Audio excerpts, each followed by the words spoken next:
goddamn thing. It's a restaurant. They got, I mean, literally everything up in there, right? Well, food, they got everything, man. You know, they got everything. Now, this is like my third time going up in there, right? And I noticed, because I observed things, I noticed there was a lot of Simeonite up in there. You had Esau up in there. You had a couple of Hamites in there. You had like a small handful of Benjamites up in there, but mainly you had like Simeon. I ain't see no Ephraim up in there. I seen Simeon up in there. I seen a couple of Hamites up in there. I see some Edomites up in there. And when they cash out, normally it's like $1,000, $1,200 for one person. So I already know where they're going. They got a restaurant. Yeah, they got a restaurant. And I'm looking for a nigga, right? I ain't seen not one nigga. The only nigga up in there is a guy putting shit up on the shelf. I ain't seen not one nigga shopping up in there, man. And I got mad, man. I said, you niggas ain't, that's why nobody fucking respects you, man. Yeah. Because you ain't about nothing. See, Esau got it set up. He got them Latin tribes. They're going to be the new niggas, man. That's right. And you niggas, he gonna exterminate you. Yeah, get rid of y'all. And he gonna get rid of you. He gonna put you in that prison system, pressing license plates. They had meetings on you niggas. Matter of fact, give me that in Psalms 83. They done sat down, these different nations, and sat down, and super rich, and these politicians, they done sat down and said, look, man, we got to get rid of these niggas. We got to get rid of these niggas because they ain't no damn good. Yep. The only thing they're good for is jail and fucking the military. Other than that, a nigga ain't too much nothing, man. They're perfect robots when they come to Exactly. So they're planning to exterminate you. Now that's one form of extermination. When they cut off the water, to a city, man, they're cutting them off. What is it, 3,000? Read the article. I don't know how often, how many people are getting cut off, and it's Jake. It's straight up Jake, man. They getting cut off left and right because they want to get rid of your asses, man. Yeah, it says Hill is one of the thousands of residents in Detroit who has seen their water and sewer services turned off as part of a crackdown on customers who are behind on their bills. In April, the city set a target of cutting service to 3,000 customers a week who were more than $150 behind on their bills. In May, the water department sent out 46,000 warnings and cut off service to 4,531. The city says that cutting off water is the only way to get people to pay their bills as Detroit tries to emerge from bankruptcy. The utilities currently owed $90 million from customers, and nearly half the city's 300,000 or so accounts are past due. By cutting off water to people already living in poverty has come under criticism from the United Nations Office of the High Commissioner for Human Rights, whose experts say Detroit is violating international standards by cutting off access to water. In recent months, when there's genuine inability to pay, human rights simply forbids disconnections. Katerina D. Albuquerque, the office expert on human rights or human right to water and sanitation, said in recent communique, are we the kind of people that resort to shutting off water or shutting water off when they are disabled people and seniors, said Maureen Taylor, chairwoman of the Michigan Welfare Rights Organization. We live near the Great Lakes. We have the greatest source of fresh water on earth, and we still can't get water here. Utility affordability. The issue of utility affordability is acute in Detroit, with its high proportion of low-income residents and an infrastructure whose costs were once borne by a much larger population.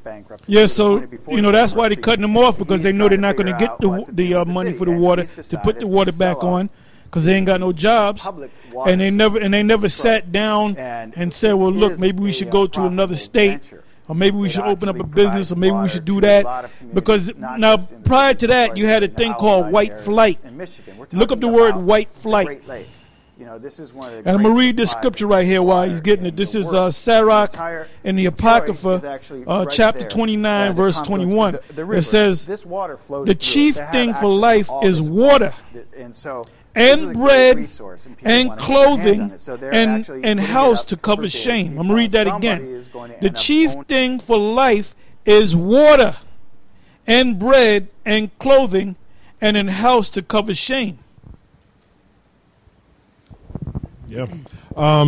This is from Wikipedia, entitled White Flight.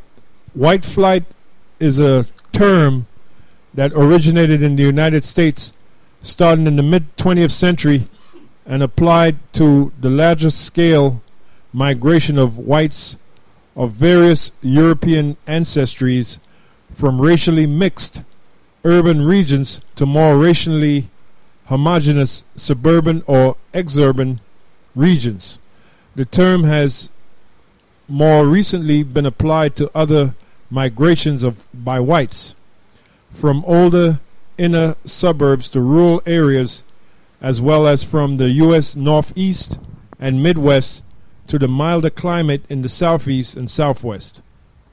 The term has also been used for large-scale post-colonial emigration of whites from Africa or parts of that continent, driven by levels of violent crime and anti-colonial state policies. In other words, they have a saying, right? You got a nice white suburban enclave, right?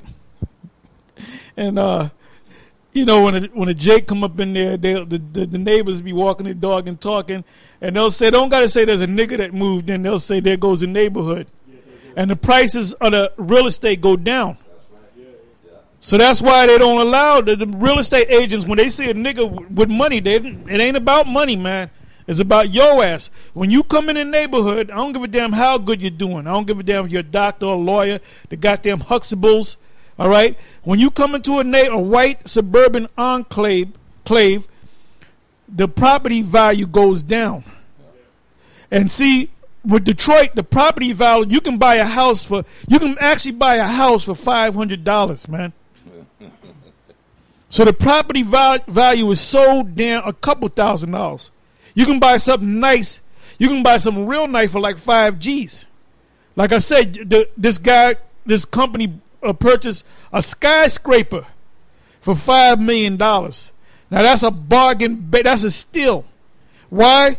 Because you ain't got nothing in there. But their thing is to get rid of all the niggas and have Edomites come up in there, have corporations come up in there, have them the Mexicans and them people of Hondurans and South Americans come up in there. They're gonna cook the food and wash the dishes and do construction and they're gonna be your gardeners and your landscapers.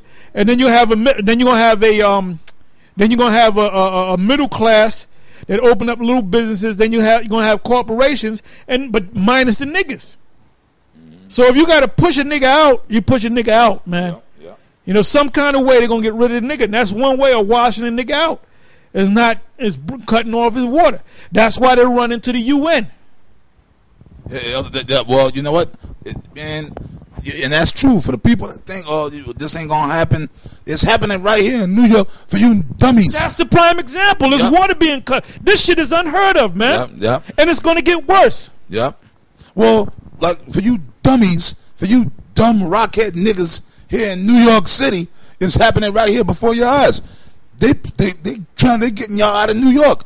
Now, gentrification out here in Brooklyn. Right, and I was in Brooklyn I be in Brooklyn a lot.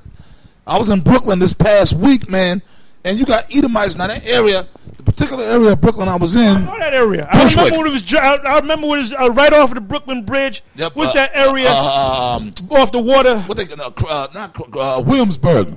No, not Williamsburg. Williamsburg is one area, but there's another area. where I remember it was all Jake, and now it's all Edom. Downtown Esau. Brooklyn and whatnot. Yeah, but there's a name Bed-Stuy, of it. Not Bed-Stuy. No. Bushwick. But when it comes to me, I'll think Okay, about. done. I'll bring it back. But all them areas is Edomites all up in Edomites. there. Living Same amongst thing. niggas. Right, but slowly but surely, Yeah, they get surely the they niggas change out. the thing, and slowly what they do is they raise the rent, Yeah. and they get the niggas got a force to move, man. Yep, that's right. Same thing with Harlem. Yep. Now you got the black conscious community out there trying to revive Harlem. Man, Esau got that place, man. It's over. That's called gentrification, man. Yep. They're pushing you niggas out. Yep, they don't want That's you what nowhere. they're doing. And that's what they're doing in Detroit. And that's what they're doing in California. And they're doing it all around the country, man.